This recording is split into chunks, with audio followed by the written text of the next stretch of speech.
ہم دو بہنیں تھیں۔ میں اپنی بہن سے بہت زیادہ خوبصورت تھی۔ لوگ میرے حسن کی تعریف کرتے تو میں پھولے نہ سماتی۔ سچ کیوں نہ کہوں کہ لاکھوں میں ایک تھی، چاند کی طرح خوبصورت۔ مجھے فخر تھا کہ مجھ سا سارے زمانے میں کوئی اور نہیں ہے۔ اس گمان نے مجھے مغرور بنا دیا تھا۔ بچپن میں ہم بہنیں ساتھ کھیلتی تھیں، ایک دوسرے سے بہت پیار تھا۔ جب ذرا عقل آئی تو اپنی ذات کا احساس ہوا۔ لوگوں نے صورت کی تعریفیں شروع کی تو دماغ خراب ہو گیا۔ چھوٹی بہن کو بھی خاطر میں نہ لاتی، اسے کالی پڑی اور چڑیل کہہ کر مخاطب کرتی۔ اس پر ندا دل محسوس کر رہ جاتی۔ ندا مجھ سے بہت محبت کرتی تھی، لیکن میں نے اپنی خوبصورتی کے گھمنڈ میں ہمیشہ اس کی اتنی توہین کی کہ نتیجہ یہ ہوا کہ وہ مجھ سے دور رہنے لگی۔ امی سمجھاتی تھی، عفت، خدا کے لیے آسمان سے اترو، زمین پہ رہو، ورنہ ایک دن ایسی گرو گی کہ فنا ہو جاؤ گی۔ چھوٹی بہن تم سے پیار کرتی ہے، کیوں اس سے ایسا حقارت امیز رویہ رکھتی ہو؟ کیا ہوتا جا رہا ہے تمہیں؟ مجھے خود نہیں معلوم تھا کہ مجھے کیا ہوتا جا رہا ہے، بس اپنی ذات کے نشے میں ہما وقت گم رہنے لگی۔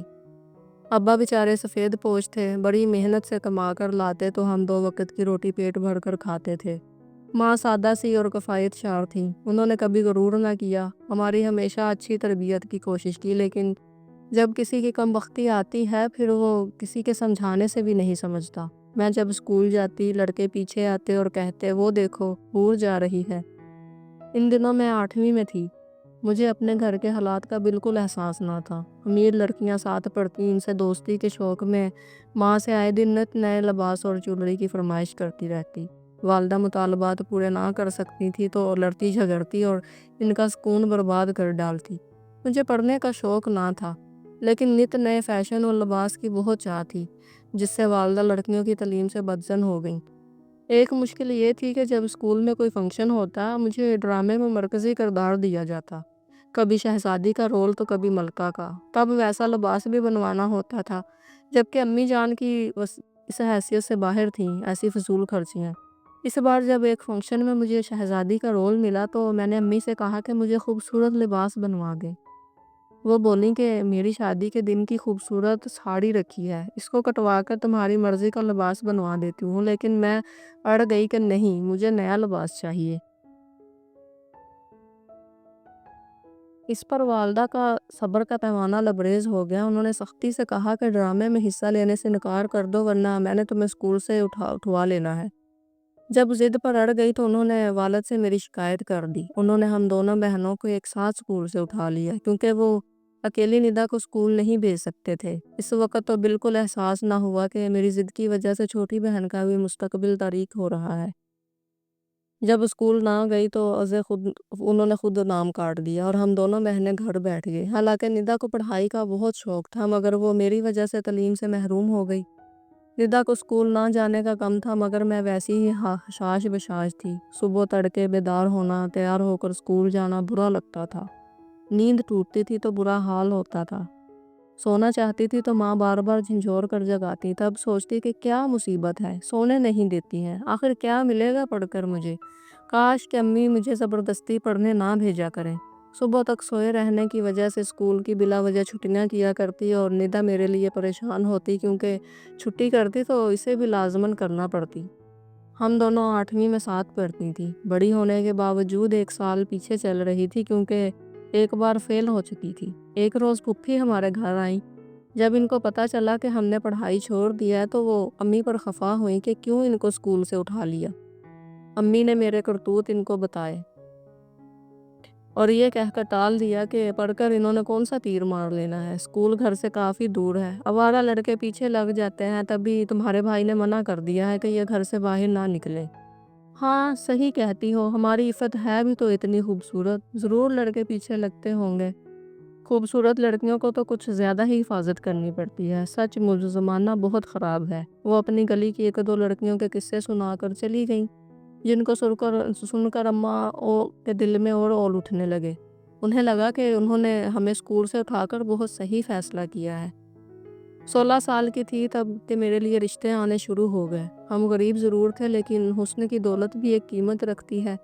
بے شک غریب کی بیٹی کے لیے اچھے گھروں سے رشتے کا آنا محال ہوتا ہے۔ یہ میرا حسن ہی بے مثال تھا کہ اتنے اچھے رشتے آ رہے تھے۔ جب عورتیں دیکھنے آتی، امی سے اصرار کرتی کہ عفت کا رشتہ لینا ہے۔ انکار نہ کرو، جیسا کہو گی ہر شرط مانیں گے۔ تب میں اور بھی زیادہ اپنی قدر و قیمت کا سامان ہو جاتا۔ کتنی ناسمجھ تھی میں، جانتی نہ تھی کہ صورت ہی سب کچھ نہیں ہوتی اور ظاہری حسن وقتی ہوتا ہے۔ انسان کی اصل قدر اس کی دیگر خوبیوں سے ہوتی ہے۔ اب میں اور زیادہ بن سنور کر رہنے لگی۔ ہر وقت خود کو آئینے میں دیکھتی تو نشہ سے چھا جاتا۔ اس طرح میں خود پرستی کے مرض میں مبتلا ہو گئی۔ اپنی چھوٹی معصوم بہن کے احساسات کا پاس نہ رہا۔ اسے بہن نہیں نوکرانی سمجھنے لگی کہ وہ بیچاری معمولی صورت کی تھی۔ ندا معمولی صورت کی ضرور تھی مگر سمجھدار بہت تھی۔ میں اسے ستاتی، وہ خاموش رہتی۔ میرے منہ لگنے کی بجائے وہ گھر کے کام کرتی رہتی۔ وہ ماں کی مددگار تھی، کوشش کرتی زیادہ سے زیادہ اماں کی دعائیں لے۔ تبھی والدہ بھی اسے ہر وقت دعا دیتی تھی کہ وہ ان کے سکھ کا باعث تھی۔ میں زیادہ وقت لیٹی رہتی، رسالے پڑھتی، اپنے سارے کام چھوٹی بہن سے کرواتی۔ ماں کچھ کہتی تو شور مچا دیتی، اس خیال سے کہ پڑوسی نہ سنے۔ وہ خاموش ہو جاتی اور مجھے میرے حال پر چھوڑ کر عافیت محسوس کرتی۔ میں اپنے کپڑے ندا سے دھلواتی اور کہتی کہ اب استری بھی کر کے دو۔ کبھی کبھی وہ بول پڑتی، کیوں کروں تمہارے سارے کام، کیا تم کوئی نواب زادی ہو؟ میں بڑی بہن ہونے کا روب جھاڑتی۔ وہ حکم نہ مانتی تو اس کے نئے کپڑے کاٹ کر رکھ دیتی، اس کی جوتیاں گم کر دیتی۔ وہ خوف زدہ ہو جاتی۔ والدہ مجھے برا بھلا کہتی، کبھی صبر کے گھونٹ پی لیتی، بس اتنا ہی کہتی، عفت دیکھ لینا، تیرا یہ غرور تیرے سامنے آئے گا، کہیں یہ تجھے خاک میں نہ ملا دے۔ اب والدہ میری شادی کرنا چاہتی تھی لیکن غیروں میں نہیں، اسی لیے اچھے رشتے قبول نہ کیے۔ وہ کہتی تھی کہ نباہ کرنا نہیں ہے، اپنے پھر بھی نباہ کریں گے، غیروں میں گئی تو خود بھی خانہ خراب ہوگی اور ہم کو بھی برباد کر دے گی۔ وہ سچ کہتی تھی، مجھے جیسی کم شور لڑکیوں کا بالآخر انجام اچھا نہیں ہوتا۔ انہیں اندازہ تھا، تبھی اپنوں سے آس لگائی ہوئی تھی۔ خاندان میں میرے جوڑ کے ایک دو رشتے تھے لیکن ان کو اندازہ ہو چکا تھا کہ لاکھ اچھی صورت صحیح مگر میں کچھ زیادہ باسیرت نہیں ہوں۔ ایک دن امی کی ایک خالہ زاد بہن عارفہ ہمارے گھر آئیں۔ یہ لوگ پہلے دبئی میں رہتے تھے، کافی امیر تھے۔ جب مدت بعد خالہ پاکستان آئیں تو بیٹے کے لیے لڑکی تلاش کرنے نکلی۔ دو چار سے تذکرہ کیا تو انہوں نے کہا کہ اگر خوبصورت بہو چاہیے تو سلیمہ کے گھر جاؤ، اس کی بڑی لڑکی بہت خوبصورت ہے۔ خالہ عارفہ کی ایک ہی آرزو تھی، ان کی بہو خوبصورت ہو، لاکھوں میں ایک ہو۔ وہ جب آئیں میں سامنے کھڑی تھی۔ اتفاق سے اس روز نہاد ہو کر اپنا سب سے خوبصورت جوڑا زیب تن کر رکھا تھا، کیونکہ شام کو پڑوس میں جانا تھا، میری سہیلی فرزانہ کی سالگرہ تھی۔ دیکھتے ہی عارفہ خالہ مجھ پر لٹو ہو گئی اور اماں کے گھٹنے پکڑ کر بیٹھ گئی۔ آپا تیری بیٹی کا رشتہ لے کر جاؤں گی، مجھے نہ مت کرنا، بڑی آس لے کر آئی ہوں۔ سارے خاندان والوں کے منہ سے عفت بٹیا کی تعریف سنی ہے، میں نے اسے بچپن میں دیکھا تھا، اب تو ایسا رنگ روپ نکالا ہے کہ حوریں بھی رشک کریں۔ ہاں بہن، اللہ نصیب اچھا کرے، شکل و صورت کے ساتھ اچھے نصیب بھی ہوں تب ہی سکھ ملتا ہے۔ میں اس کے والد سے مشورہ کر لوں تو جواب دوں گی۔ خالہ عارفہ قسمیں دے کر ٹلیں کہ ہاں کے سوا اور جواب نہ سنوں گی۔ امی نے والد سے بات کی، دور کا رشتہ صحیح پر ہیں تو یہ رشتہ دار، لڑکا بیرون ملک تجارت کی غرض سے آتا جاتا رہتا ہے، بہت مالدار ہیں لیکن اچھے لوگ ہیں۔ تمہاری کیا رائے ہے؟ تمہارے میکے والے ہیں بھائی، تم جانو، میں نہیں جانتا ان لوگوں کو، اگر تم مطمئن ہو تو ہاں کہہ دو، میں تمہارے ساتھ ہوں۔ امی نے کچھ سوچ بچار کے بعد جہاں زیب کے لیے عارفہ خالہ کو ہاں کر دی اور مٹھائی بٹ گئی۔ جہاں زیب اپنے بھائیوں میں سب سے بڑا تھا، یہ چاروں بھائی کما رہے تھے اور ان کے والد کی ورکشاپ دبئی میں خوب چلتی تھی۔ اتنی دولت کے باوجود یہ لوگ میرا رشتہ بڑی منت سماجت سے لے رہے تھے اور سبھی خاندان والے کہہ رہے تھے کہ یہ عفت کی خوش قسمتی ہے، رشتہ طے ہو گیا لیکن میرے والدین ایک بات سے پریشان تھے کہ وہ اتنے بڑے گھر میں بیٹی کو خالی ہاتھ کیسے رخصت کریں۔ امی نے پھپھی اور چچاؤں سے بات کی تو انہوں نے کہا اس کی فکر مت کرو، ہم سب مل کر مدد کریں گے، انشاءاللہ تمہاری بیٹی کو کسی شے کی کمی نہ ہوگی، یہ شادی بڑی دھوم دھام سے ہوگی، ہم لڑکے والوں کی حیثیت کے مطابق ان کے شایان شان جہیز دیں گے۔ اس میں شک نہیں کہ ایک غریب محنت کش کی یہ بیٹی قسمت کی دھنی نکلی۔ میرے جہیز سے دلہا والوں کا گھر بھر گیا۔ ددیال والوں کو دیکھا دیکھی ننہال والوں نے بھی میرے جہیز کی شان کو بڑھانے میں کمی نہیں کی۔ میری شادی کے بعد امی نے سچ مچ سکا سانس لیا۔ ندا نے بھی شکر ادا کیا کہ اس پر ہر وقت ایک بھوت کی طرح سوار تھی اور میں نازاں تھی کہ قسمت نے مجھے سب کچھ دے دیا ہے۔ شوہر بھی خوبصورت اور مجھ پر 100 جان سے فرفتہ۔ اس قدر غربت میں والدین نے بیٹی کو گھر بھر کے سامان دے دیا۔ شان سے غربت کی دھوپ سے نکل کر عمارت کی چھاؤں میں آ گئی تھی، جہاں زیب میری صورت دیکھ دیکھ کر جیتے تھے۔ ساس بھی صدقے واری ہوتی اور نندے فخر سے کہتی کہ دیکھو ہماری بھابھی کتنی خوبصورت ہے۔ چند ماہ خوشی سے بھرپور گزر گئے۔ جس بات کی تمنا کرتی پوری ہو جاتی، جس شے کی آرزو کرتی حاصل ہو جاتی۔ میرے شوہر کا کاروبار ایسا تھا کہ زیادہ تر ان کو گھر سے باہر رہنا پڑتا تھا، کبھی کبھی غیر ملک بھی جاتے۔ ان کو 2 ماہ وطن سے دور رہنا پڑتا۔ یہ دوری مجھ سے برداشت نہ ہوتی۔ جب واپس آتے تب بھی ان کے کاروباری ساتھی آ جاتے، وہ ان کے گھر میں رہتے، رات دیر تک ان کے پاس بیٹھے رہتے، مجھے بے حد الجھن ہوتی۔ میں کبھی کبھی احتجاج کرتی، کبھی روٹھ جاتی۔ وہ مجھے پیار سے منا لیتے، کہتے دولت تمہارے لیے ہی تو کماتا ہوں، تاکہ تم عیش کر سکو۔ میں 1-2 دن چپ رہ لیتی، پھر الجھنے لگتی۔ جب گھر میں ایسی کھینچا تانی ہو تو گھر کا ہر فرد ڈسٹرب ہو جاتا ہے۔ پہلے تو ساس سمجھاتی رہیں، پھر وہ بھی کچھ خفا سی رہنے لگیں کہ یہ کیسی نادان بہو لے آئی ہوں۔ سب کچھ ہوتے ہوئے بھی موڈ خراب اور شوہر کو دیکھتے ہی مول پیٹ کر پڑ جاتی ہے۔ نندے سارا وقت میری خوشامد میں لگی رہتی کہ کسی طرح بھابھی خوش رہے، اور جب ہمارا بھائی گھر لوٹے تو موڈ خراب نہ ہو، جہاں زیب کا خوش دلی سے استقبال کرے۔ وہ اپنے بھائی کی ذرا سی بھی پریشانی نہیں دیکھ سکتی تھی، اس لیے میری غلام بنی ہوئی تھی۔ جب میں نہ سمجھی، جہاں زیب بھی پریشان رہنے لگے۔ وہ گھر بیٹھ جاتے تو ان کے بزنس سے متعلق لوگوں کے فون آنے لگتے، یار کہاں ہو، فلاں سودا ہونا تھا۔ لوگ دفتر آئے بیٹھے ہیں، یا پھر دروازے پر دستک دیتے اور ان کو لے جاتے۔ جہاں زیب چلے جاتے تو میں موڈ آف کر لیتی، وہ نہ جاتے تو لاکھوں کا نقصان ہونے کا اندیشہ رہتا۔ سسر دبئی سے آ گئے، صورتحال دیکھی تو بہت خفا ہوئے۔ بیوی سے کہا تم کیسے گھر کی سربراہ ہو، تم سے گھر کے معاملات کنٹرول نہیں ہوتے؟ شکل صورت پر صدا ہو کر غریب لڑکی گھر سے لے آئی ہو۔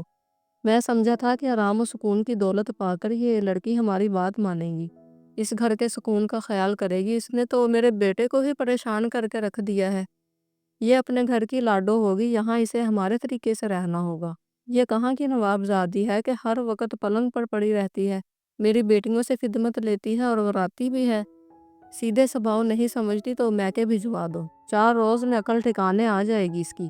اب ساس کی آنکھیں کھلی، مجھ سے بولی کہ جب میری بیٹیاں نوکروں کے ہوتے ہوئے کام کرتی ہیں، میں کھانا اپنے ہاتھ سے بناتی ہوں، تو تم کیوں کام کو ہاتھ نہیں لگاتی؟ میں شروع سے کام چور تھی، ماں کے گھر بھی تنکا بھی نہ توڑتی تھی۔ اگر کوئی کام کرنا بھی پڑ جاتا تو وہ خراب کر دیا کرتی تھی کہ جب ساس نے سسر کا پیغام دیا، بجائے ان کے حکم کا احترام کرتی، الٹا ساس سے الجھنے لگی۔ وہ زیادہ کچھ کہتی تو رونا شروع کر دیتی اور ماں کے گھر چلی جاتی۔ ماں کو بھی جا کر بڑھا چڑھا کر بتاتی کہ ساس جھگڑتی ہے، یہ لوگ مجھ پر ظلم کرتے ہیں، اتنے نوکر ہیں لیکن مجھ کو کام کرنے کو کہتی ہیں، جبکہ سب کچھ میرے میاں کا ہے، وہ اتنا کماتے ہیں، پھر میں کیوں کچن میں گھسی رہوں اور اپنے ہاتھ میلے کروں؟ امی میری طبیعت جانتی تھی، مگر میرا رونا ان سے برداشت نہ ہوتا۔ خالہ عرفہ کے پاس آ کر ان کو سمجھاتی کہ میری بچی تمہاری بچی ہے، اس پر اتنی سختی نہ کرو، رفتہ رفتہ وقت کے ساتھ سمجھ جائے گی۔ ایک دن انہوں نے کہہ دیا، سلیمہ آپا، یہ سمجھنے والی چیز نہیں ہے، تم سے سمجھی ہے جو اب ہم سے سمجھے گی۔ یہ بہت ضدی طبیعت کی لڑکی ہے، تم نے بیٹی کی صحیح پرورش نہیں کی۔ ہم شریف لوگ ہیں، اپنے ہیں، غیروں میں گئی ہوتی تو کب کا اس کو چلتا کر دیتے۔ شکل اچھی ہو اور اعمال اچھے نہ ہو تو ایسی صورت کس کام کی؟ بات اس کی صحیح تھی، مگر فطور میرے دماغ میں تھا۔ آئینے کے عکس نے مجھے اتنا گھمنڈی بنا دیا تھا کہ اپنی اوقات بھول گئی، اپنے آگے کسی کو کچھ نہ سمجھتی۔ امی مجھے اور میری ساس کو الگ الگ سمجھا کر تھک گئیں، تو وہ کبھی مجھ سے اور کبھی میری ساس سے الجھنے لگیں۔ ایک روز تو حد ہو گئی، جب کہ میں 3 دن تک میاں سے روٹھی رہی تو وہ میری شکایت لے کر امی کے پاس چلے گئے۔ چاہیے تو یہ تھا کہ امی دماد کا مان رکھتی اور مجھے سرنوشت کرتی، جانے ان کے منہ سے کیوں ایسے الفاظ نکل گئے کہ میں اس روز کی چک چک سے تنگ آ گئی ہوں۔ اگر میری بیٹی بھاری ہے تو واپس کر دو، تم مرد ہو اور یہ مرد کا کام ہوتا ہے بیوی اور اپنے گھر والوں کے درمیان متوازن سلوک رکھے۔ تمہارے اندر ہی کچھ کمی ہے جو سب کچھ پا کر بھی میری بیٹی ناخوش ہے۔ غرض امی نے دماد کو اس روز کھری کھری سنا دی کہ وہ دم بخور رہ گئے۔ اماں کی اس طرفداری سے میں نے غلط مطلب لیا، مجھے شے مل گئی۔ کہا کہ جہاں زیب مجھے علیحدہ گھر لے دے، میں آپ کے کنبے کے ساتھ نہیں رہوں گی۔ ذرا سا وقت اب جو کاروبار سے بچتا ہے وہ ماں بہنوں اور بھائیوں کے درمیان بیٹھ کر گزار دیتے ہیں اور میں کمرے میں ایک قیدی کی طرح پڑی رہتی ہوں۔ کسی طور ان لوگوں کے ساتھ میں نے 2 سال کٹھے نکال دیے۔ اولاد نہ ہوئی تو اس بات کا الزام بھی ان لوگوں نے مجھے ہی دینے لگے، انہی لوگوں پر دینے لگی کہ ٹینشن میں رکھتے ہیں تبھی اولاد نہیں ہوتی۔ اس پر سسر نے بآواز بلند اعلان کیا، ہم اپنے بیٹے کی دوسری شادی کریں گے۔ گھر میں تناؤ بڑھتا گیا۔ بے شک جہاں زیب مجھے بہت کم وقت دے پاتے تھے، وہ زیادہ تر گھر سے باہر رہتے تھے، لیکن یہ ان کی مجبوری تھی۔ ایک بیوی کو یہ بات سمجھنی چاہیے کہ اس کے شوہر پر کیا ذمہ داریاں ہیں۔ دیوروں اور نندوں کی ابھی شادیاں نہ ہوئی تھیں، ان کے والدین سلامت تھے، بھلا وہ کیسے ان سے غافل ہو جاتے اور اپنے کنبے سے کیسے علیحدہ رہ سکتے تھے۔ ان دنوں امی کے گھر میں شوہر سے روٹھ کر آئی ہوئی تھی۔ ایک رات اچانک دل کا دورہ پڑا، امی بلڈ پریشر کی مریضہ تھی، اللہ کو پیاری ہو گئی۔ ان کے 40ویں کے بعد والد نے کچھ رشتہ داروں سے کہا کہ آپ لوگ میری بیٹی کے سسرال والوں کو آمدہ کریں کہ وہ عفت کو منا کر لے جائیں۔ رشتہ دار میرے حالات جان چکے تھے، انہوں نے کہا ہمارا اس معاملے میں پڑنا مناسب نہیں، آپ خود اپنی بیٹی کو لے جا کر اس کے گھر چھوڑ آئیں۔ ایک روز ابا جی نے مجھے کہا بیٹی تیرے ناز اٹھانے والی چلی گئی اور میں بیمار رہتا ہوں، 2 لڑکیوں کو نہیں پال سکتا، تم ٹھیک سے اپنے گھر بسو گی تو کوئی ندا کا رشتہ لے گا۔ تمہارا حال دیکھ کر اب رشتہ دار مجھ سے کترانے لگے ہیں، بیٹی تم خود اپنے شوہر کو فون کرو، وہ آ کر تمہیں لے جائے، ساس سے معافی مانگ لو اور ان کا ہر کہا مانو، اس میں تمہاری شان نہیں گھٹتی بلکہ عزت بڑھے گی۔ باپ کے سمجھانے پر میں راضی ہو گئی۔ وہ خود مجھے سسرال پہنچانے گئے اور ساس سے معافی مانگنے کو کہا، مگر عارفہ خالہ سخت مزاج ہو گئی تھی۔ انہوں نے میرا واپس آنا قبول نہ کیا اور شرط یہ رکھی کہ میں سب کے لیے دوپہر کا کھانا بناؤں گی۔ ساس نوکروں کے ہوتے ہوئے کچن خود سنبھالتی تھی اور اپنے ہاتھ کا کھانا پسند کرتی تھی۔ میرے لیے یہ شرط کڑی تھی، جس نے کبھی ہل کر پانی نہ پیا ہو وہ کیسے اتنے سارے لوگوں کے لیے کھانا بنا سکتی تھی۔ میں تو 2 روز میں ہی ہانپ کر رہ گئی، حالانکہ نندھے بھی باری باری اس کام میں میرا ہاتھ بٹاتی تھیں۔ میں نے کھانا پکانے سے انکار کر دیا، تب ساس نے کہا یہ ہمارے کسی کام کی نہیں، شوگر ہے اور نہ کوئی گن، اوپر سے بانجھ لگتی ہے، اس کو چھوڑو، ہم تمہاری دوسری شادی کرواتے ہیں۔ مگر جہاں سے مجھ سے محبت کرتے تھے وہ خاموش رہے۔ گھر والوں نے مجھ سے بات چیت بند کر دی، وہ مجھ سے کھانے کا نہ پوچھتے، بھوک لگتی تو میں خود کچن میں جا کر کھانا لے لیتی۔ اب میرا دل ان لوگوں سے برا رہنے لگا۔ ایک روز جبکہ جہاں زیب بیرون ملک گئے ہوئے تھے، میں نے کسی سے بات کی اور نہ بتایا کہ جا رہی ہوں، رکشہ منگوایا اور اپنے باپ کے گھر آ گئی۔ مجھے دیکھ کر والد صاحب کا رنگ زرد پڑ گیا، ندا بھی خوف زدہ ہو گئی، ہاتھ جوڑ کر بولی باجی خدا کے لیے تم نے خود اپنے حالات خراب کیے ہوئے ہیں تو خود سلجھاؤ، اپنے گھر میں بسو اور ان لوگوں کی خدمت کرو ورنہ تمہارا گھر برباد ہو جائے گا۔ کیا یہ گھر نہیں ہے؟ کیا برباد ہو جائے گا؟ میں ان لوگوں کی بہو ہوں یا نوکرانی؟ نہیں بسنا مجھے ایسے لوگوں میں جو مجھ سے گھر کا کام کرنے کو کہتے ہیں۔ ابا نے کہا بیٹی اپنا گھر جنت ہوتا ہے، اپنے گھر میں تو سبھی کو کام کرنا ہوتا ہے، اس میں غلط بات کیا ہے؟ میرے اتنے اچھے رشتے آئے، جانے اماں کو اپنی خالہ زاد بہن میں کیا دکھا، مجھے اتنے بڑے کنبے میں دھکیل دیا۔ ابا بیمار ہیں، اماں تو چلی گئی، اب لڑ لڑ کر ان کی بھی جان لوگی کیا؟ تب میں غصے میں آپے سے باہر ہو گئی اور چھوٹی بہن پر ہاتھ اٹھا دیے۔ والد نے ہانپتے کانپتے کسی طرح سنبھالا۔ اماں کی وفات کے بعد شاید خالہ عارفہ کے دل سے ابا کا بھی لحاظ جاتا رہا تھا۔ والد نے ان کو کئی فون کیے، انہوں نے جواب نہ دیا، بلکہ کہلا بھیجا کہ بہو بن کر رہنا ہے تو آ جائے ورنہ آنے کی ضرورت نہیں۔ ایک روز بالآخر مجھے اپنے غرور کی سزا مل گئی، بلکہ میری چھوٹی چھوٹی خطاؤں کی سزا ملی۔ سسر نے اپنی بھتیجی سے جہاں زیب کا نکاح پڑھوا دیا۔ میں اپنی جگہ روٹھی بیٹھی تھی، ادھر میرے کمرے میں میرے جیون ساتھی کے لیے نئی سیج سج گئی تھی۔ سال بعد کسی نے بتایا کہ عفت تمہیں معلوم ہے تیرے میاں نے دوسری شادی کر لی ہے، اب وہ ایک بچے کا باپ بھی بننے والا ہے۔ یہ سن کر میرے پیروں تلے سے زمین نکل گئی۔ آئینے میں اپنی صورت دیکھی، وہ اپنی نہ لگی، صورت پر 12 بج رہے تھے۔ اب وہ شکل رہی اور نہ وہ غرور رہا۔ صورت رہ جاتی تو بھی کیا کرتی، سانپ نکل گیا تھا، لاٹھی اور لکیر رہ گئی تھی۔ والد اس غم کو سہ نہ سکے، وہ اللہ کو پیارے ہو گئے۔ اس کے بعد ہم دونوں بہنوں کا کوئی نہ رہا، رشتہ دار پہلے ہی بیچ میں نہ پڑتے تھے۔ اب میں سسرال کیوں کر جاتی کہ سوتن آ چکی تھی۔ اللہ نے جہاں زیب کو بیٹا دے دیا تھا وہ بھی لینے نہ آئے، جیسے ان کو میری ضرورت ہی نہ رہی۔ ایک بار فون کیا تھا کہ چاہتی ہو تو چلو الگ گھر لے کر دیتا ہوں، الگ رہ لینا، خرچہ دیتا رہوں گا، سوتن کو قبول کرنا ہوگا۔ میں نے ان کی یہ پیشکش ٹھکرا دی۔ اس میں میری نسوانیت کی توہین تھی۔ باپ کے ہوتے ندا کا رشتہ نہ ہو سکا، لیکن والد کی وفات کے بعد پھپھی نے اپنے دیور کے بیٹے سے شادی کروا دی۔ اس شخص کی بیوی وفات پا چکی تھی اور 2 بچے تھے۔ ندا نے خود کو محفوظ کرنے کے لیے اسے رشتے کو قبول کر لیا۔ باپ کے گھر کی رکھوالی کے لیے میں اکیلی رہ گئی۔ سال بعد جب میرے شوہر کے ہاں بیٹی کی پیدائش ہوئی تو سوتن نے مجھے طلاق دلوا دی۔ انہوں نے مجھے آزاد کر دیا۔ اب ہوش آیا کہ وہ پیشکش بھی اچھی تھی۔ سوتن شوہر کے ساتھ اور میں الگ گھر میں رہتی، عزت سے کسی کی بیوی کہلاتی، خرچہ ملتا، شوہر بھی آتا جاتا رہتا۔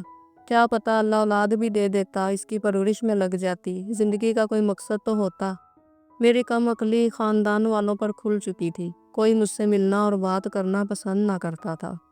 ایک بہن کے سوا وہ بھی اب جب اس کا شوہر کے دل چاہتا ملانے لاتا۔ اکیلے گھر میں اکیلی تنہائی سے تنگ آ گئی۔ پڑھی لکھی نہ تھی کہ نوکری کر لیتی۔ وقت تیزی سے گزرتا گیا۔ پہلے چچا اور کچھ خرچہ بہن دے دیتی تھی، وہ بھی بند ہو گیا۔ کوڑی کوڑی کی محتاج ہو گئی۔ اپنی کفالیت کے لیے میرے پاس اس کے سوا چارہ نہ رہا کہ میں کسی کے گھر ملازمہ ہو جاؤں۔ ایک محلے والی نے ترس کھا کر اپنے جاننے والوں کے گھر رکھوا دیا۔ صبح 7 بجے جاتی، شام کو 7 بجے واپس آتی۔ سارا دن ان کے گھر کا کام سنبھالتی، تب پیٹ کا دوزخ بھر پاتی۔ سوچتی ہوں کہ دوسروں کے گھروں میں کام کرنے سے اپنے گھر میں کام کرنا کیا برا تھا۔ اب وہ صورت رہی کہ حور شمائل کہلاؤں اور نہ وہ پوزیشن رہی کہ معاشرہ عزت کی نگاہ سے دیکھے۔ اے کاش میں پہلے سوچ لیتی کہ صورت ہمیشہ نہیں رہتی اور سیرت سے ہی انسان کی زندگی بنتی ہے۔ تو دوستو، کیسی لگی آپ کو آج کی میری یہ کہانی؟ پلیز ضرور بتائیں۔ چینل کو سبسکرائب کریں اور مجھے سپورٹ کریں۔ اللہ حافظ۔